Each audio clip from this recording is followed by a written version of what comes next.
The surgeon's hands were shaking, not from exhaustion, not from fear of the knife, something deeper. His lips barely moved when he whispered, "I can't do it." He threatened my family. I stared at him. My daughter was behind the doors, her body bleeding against the clock. His hesitation was her death sentence. I asked one question: who? His eyes flicked downward, shame burning in his pupils. He said the name. It was enough. An hour later, the hospital doors swung open. His men dragged him in, legs bent in ways bones shouldn't bend, face smeared crimson, eyes wide with panic. The gang leader, the man who thought fear was a weapon. He was dropped at my feet in the middle of the sterile lobby, begging, choking on his own spit. "Please, call them off. Let the doctor save your daughter." I didn't move, didn't blink. I just watched him crawl in his own blood. And inside me, something broke open. Not grief, not rage, something colder. Betrayal never comes from strangers. It comes from the ones who smile while they cut your throat. I thought I understood the shape of my life.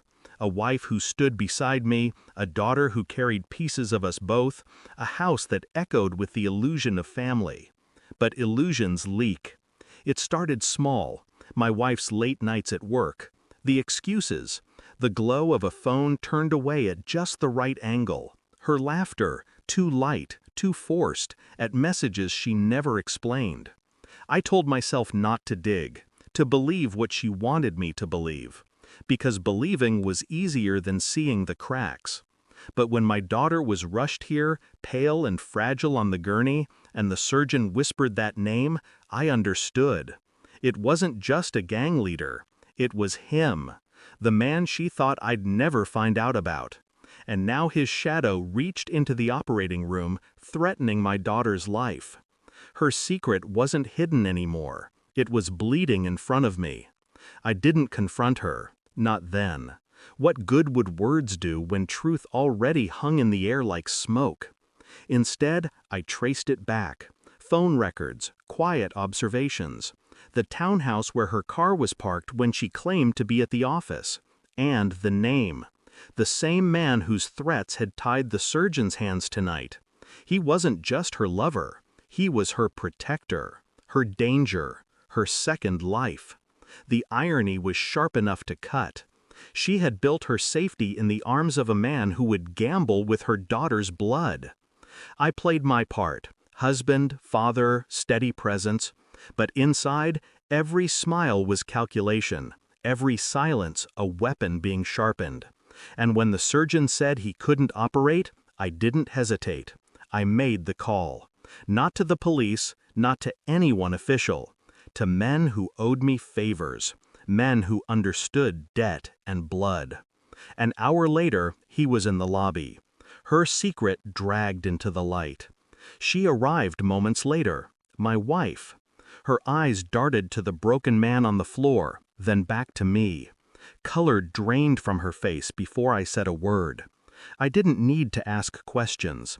The way her knees buckled told me everything.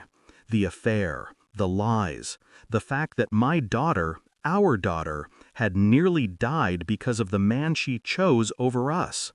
I leaned close enough for only her to hear. "This is who you risked her for." She shook her head, tears stinging, but denial looked weak against the wreckage at her feet. The gang leader begged louder, voice cracking, hands clawing at the sterile tiles. "Please, call them off. Let the doctor go in." But I didn't answer him. I watched her instead. Watched the truth dismantle her carefully built lies. When the surgeon returned, steadier now, I stepped aside. The choice was mine to make, not the broken man's. I lifted my phone, dialed once, and spoke 4 words into the receiver. "Stand down. He lives." The surgeon vanished through the doors to save my daughter. The gang leader exhaled, shuddering with relief. My wife sagged, as if spared. But mercy wasn't for them. I crouched beside her, my voice low, measured. You thought I didn't know.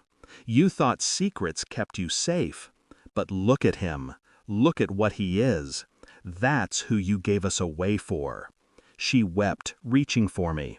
I stood, cold, detached. My daughter lived.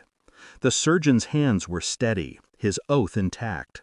But the house we had built was already a ruin. I walked through it later, each room heavy with her absence. No pity touched me. No forgiveness stirred. She had gambled with lies, and the cost had almost been carved from our child's body. The man she trusted now lay crippled, abandoned by the same loyalty he preached. She had lost him and me in a single night, and I had gained something sharper than love: clarity. Because betrayal doesn't end with screams or fights, it ends in silence. And in that silence, I understood the final truth. She wasn't my wife anymore. She was just another ghost in a house I no longer feared. Thanks for watching. Don't forget to like, share, and comment. Subscribe now to Cheating Stories Insight World for more amazing stories.